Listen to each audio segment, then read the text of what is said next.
ශ්‍රී ලංකාවට ගිනිකොන දෙසින් බෙන්ගාල බොක්කෙහි ඇති වූ දිට්වා සුල්කනාටුව ඉදිරි පැය 48ක කාලය තුළ තමිල්නාඩුවෙන් ඉන්දියාවට ඇතුල්වීමට නියමිත බව ඉන්දිය මාධ්‍ය පවසනවා. මේ හේතුවෙන් තමිල්නාඩු ආශ්‍රිත වරායන්වලට අවවාදාත්මක නිවේදන මේ වන විට නිකුත් කර තිබෙනවා. ප්‍රචණ්ඩ ස්වරූපයක් ගත් දිට්වා මේ වන විට ඉන්දියාවේ පුදුචේරි සහ දකුණු ආන්ධ්‍ර ප්‍රදේශ අතර කොරුමෙන්ඩල් පෙරළ තීරයට දෙසට ගමන් කරමින් පවතින බව සඳහන්. මේ හේතුවෙන් ඩෙල්ටා දිස්ත්‍රික්කයට මෙන්ම තමිල්නාඩුවේ කඩලූර් විල්පූරුම් දිස්ත්‍රික්කවලට රතු අනතුරු ඇඟවීම් නිකුත් කර තිබෙනවා. ඊයේ පස්වර වන විට දිට්වා සුළුකුණාටුව මඩ කල්පුවට කිලෝමීටර් 60ක් දුරින් ගමන් කරමින් තිබුණා.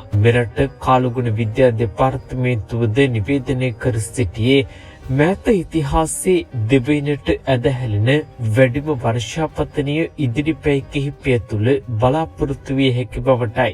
ගත වූ පැය 24ක කාලය තුළ පුද්ගල මරණ 37ක් වාර්තා වූ අතර නොවැම්බර් 17 වෙනිදා සිට මේ දක්වා මියගිය එම ගණන 47ක්. කෙසේ නමුත් ආපදා තත්ත්වයක් හේතුවෙන් පුද්ගලින් 21 දෙනෙකු අතුරුදහන්ව සිටිනවා. ශ්‍රී ලංකාවට ගිනිකොන දෙසින් පැවති අඩු පීඩන කලාපය පීඩන අවපාතයක් දක්වා වර්ධනය වීමත් සමග ප්‍රධාන ගංගා දෝණි රසක පහත් පිම්වලට අධි අවදානම් ගං වතුර අනතුරු ඇඟවීම් නිකුත් කිරීමට වාරිමාර්ග දෙපාර්තමේන්තුව කටයුතු කළා. මේ වන විට දිස්ත්‍රික්ක 7ක ප්‍රදේශීය ලේකම් කොට්ටාශ 58කට නායම් සම්බන්ධයෙන් ඉවත් වීමේ රතු නිවේදන නිකුත් කර තිබෙනවා.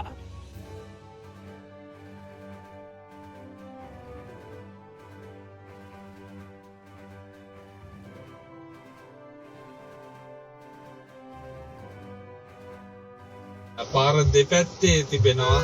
ඔවුන්ගේ ජීවිත ආරක්ෂා කරගන්න අවශ්‍ය ඒ ස්ථාන කරා සුරක්ෂිත ස්ථාන කරා ගමන් කරන ආකාරයක් අපිට දැක බලා ගන්න හැකියාව ලැබෙනවා. විශේෂයෙන්ම මේ ප්‍රදේශයේ